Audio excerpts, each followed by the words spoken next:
I used to fly back and forth to Chenik and the lodge there, and anywhere I went, if somebody writes a postcard, it's boring sitting in an airplane. I mean, 20,000 hours of sitting in an airplane is wonderful because it's like being on a mountaintop and thinking your thoughts, and the airplane makes so much noise that nobody can talk to you. So you're alone for 20,000 hours with this view from 4,000 or 5,000 feet, whatever you want. You got time to be a philosopher.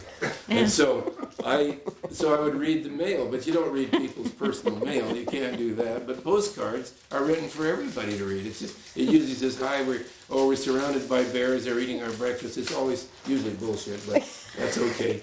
So, right? That's what people write. So anyway, I was reading this mail, and Chris and Ken have the other otter, and they used to work for us. And we worked together doing the bear thing, and we started it, and then they went on their own. So Chris is a neat person. If you've seen the movie, The Bears, the IMAX movie, they're the ones that are in that movie that we're talking about. And that's the plane right there and everything. And so I was just reading mail, and here comes Barbara, so she'll keep me straight on this. And so we're telling the story about the postcards that I was reading, because Mike told it to him much better than I did. No, So I wouldn't let me finish. now I've got to come up with it. But anyway, and they're filming it. So I'm trying to be honest. So if you hear me telling a lie, don't say a word. Anyway, I was reading the postcard, and it was this really neat little postcard of a parachute coming down with a heart hanging from it, and it said, "I have met the most wonderful bearded bush pilot, and I'm in love." And I thought, oh, geez, poor girl.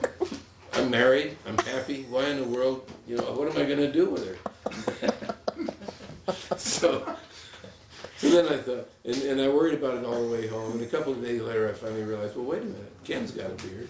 I didn't know that that they were falling in love with each other. All I knew was that she was sending out these postcards. So when I found out that he'd stayed over there and they'd spent the night in the airplane and all that kind of stuff, I realized what had happened, because he has a beard too, so it wasn't me. So every time we have a party, and they're there, I tell this story on myself. But that's it. See, it's kind of nothing.